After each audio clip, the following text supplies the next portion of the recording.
people? Norman Baker with Wealth Advisors, coming at you today talking about valuation of a business. So I had a buddy, and he asked me, he said he was investing in a business, and he told me he paid X. He wanted to be in his buddy's business. His business was making money.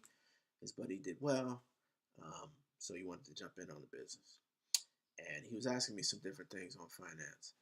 Just a quick background on me too. So, been in finance 10 years. Been doing personal finance the whole time. 10 years. Been doing corporate finance as well. I've managed budgets for multi-billion-dollar pharmaceutical companies, investment companies, insurance companies, engineering companies. So I've been doing it a long time. Came out of the University of Illinois, um, finance degree. And again, been doing this a long time, guys. So a lot of times I help out buddies of mine, colleagues, um, as well as customers. When I ran a hedge fund in 2010 with Wealth Advisors, we did very well, 42% over the market at 21. So we've been rocking and rolling, real estate, kind of the whole shebang. So I love to help people and teach people on things that I know and things that I can help people from an investment standpoint. So anyway, a buddy asked me, he was talking about investing in a business. And so I wanted to teach him on how to invest in a business the right way. So the first things first, when you're investing in anybody's business, an individual business, right? There's a huge risk that's different than if you were investing in the stock market. So what is that risk? Diversification. In the stock market, if you invest in the S&P 500, you got 500 stocks, right? That you are parlaying between and managing the ups and downs between, right? If a CEO blows out the company, it's not going to affect you as much as if you just own that one stock versus, a CEO doing great things in Africa and people love his business and grow to his business, right? So you get both sides, right?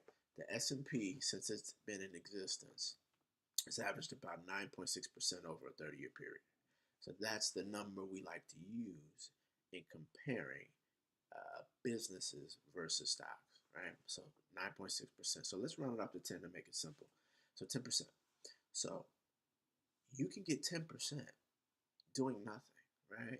You put your money in a 401k, you're going to get 10% over the long haul. Now, of course, things can happen. The stock market could blow up. The United States could blow up, sure.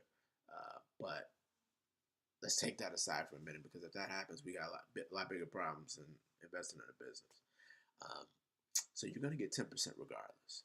So how do you compare that to a business, right?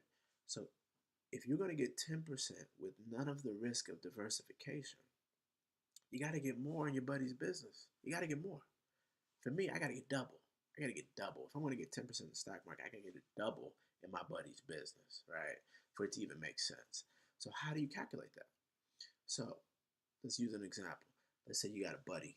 He's doing well. He's kicking butt, rocking and rolling. He's making $100 grand a year. He's selling his product and making $100 grand a year. Selling the product. That's called revenue. That's called top line. So you're looking at a P&L, profit and loss statement. The top line is called revenue or top line. That doesn't mean anything, right? If somebody says, "Oh, I'm making this. These are my sales," doesn't mean I don't care about that. I care about the bottom line. So how does a P&L go? Revenues at the top. Anything that you pay to get that revenue, they call them promotions and that kind of thing. Cost of goods sold. These are all expenses. So revenue is the money you bring in. Everything else I'm about to name is an expense. You got to pay it out. So promotions, cost of goods sold. That product, you had to buy materials. You had labor to create the product that you got to pay the people. You had machinery and equipment that you got to pay for, depreciation, that kind of thing. Pay for all of that. Then after that, you've got general and administrative expenses, HR, finance, people like me, um, uh, IT, all you guys. Then you got a marketing bucket, a big marketing bucket. If these guys were paying marketing, you got to pay all that out. Then we get all the way to the bottom. Let's exclude taxes for now. You have a number called net income. Net income is the number we all care about. It's even how stocks are valued. Quick piece on stocks, and we'll get to this in another video, but the way stocks are valued is earnings per share, which is a net income number, multiplied by something called a PE ratio equals a price. That earnings per share is the number that is net income. So that's what we want to look at. So if your buddy's bringing in 100 grand, right? After he pays everybody, let's say he keeps 50, and that's good, right? Because you got to pay himself. I'm talking about annually. He's got to pay himself. If he's not paying himself, take note of that because you got to put in a salary for a business manager at minimum, right? You need finance people, you need advertisers and marketers and all that kind of stuff. But if he's not paying himself, pay attention to that. But let's pretend he's paying himself and it gets him down to 50. No, 25. That wouldn't even make sense. So let's say 25. And he says, "Hey man, I'm making 100 grand a year. My sales are 100 grand a year. I want you to get in. Give me, because I'm making 100 grand a year. You know, he does something. He multiplies his sales times 10 to get to a valuation of $1 million. He says, look, my business is worth $1 million. You want to come in, give me 100 grand, right? Anybody who watches Shark Tank, you'll hear the investors say, how long it'll take to get my money back. This is what we're talking about. How long will it take to actually get your money back? So let's say he says, yo, give me 100 grand, I'll give you 10%. This is how you value it. If he brings in 100 grand from sales, but all at the bottom of his net income is 25 grand. Remember, stocks give you 10%. You got to get double. So if he's bringing in 25,000, that needs to be 25%, or excuse me, 20% of the value of the business to make 20% a year. So if 25,000 is, you need to be 20%. Another way to do it is multiply it by 5. So 5 times 25 is 125,000. His business is worth $125,000. If you want to get in at 10%, you need to give, what's 10% of 125,000? $12,500, not 100,000. This is why you value it first as a total business. So you say, if I want to buy his total business, I can pay 125,000, and then every year I'll get 20%. 25 grand, 25 grand, 25. I'll get 25% or 20% every year, which is doubling what I would get in stocks, which gives me a reason to be more risky in investing in his business versus going into stocks, right?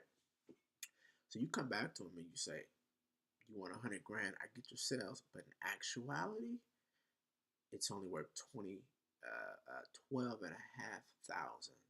for 10%. So, in a nutshell, how do you evaluate a business? You do not look at the sales. That's the biggest thing, guys. Do not look at the sales. And some people will say, well, no, are you taking into account future growth? So if this company is making 100,000 today, tomorrow they might be making $1 million. Cool. The point of investing is to invest in something and it grows. So if it's worth $1 million later, cool. You'll be in at 12,500. So when it's worth $1 million, you'll make bank. But don't go in at 100,000 at 10%.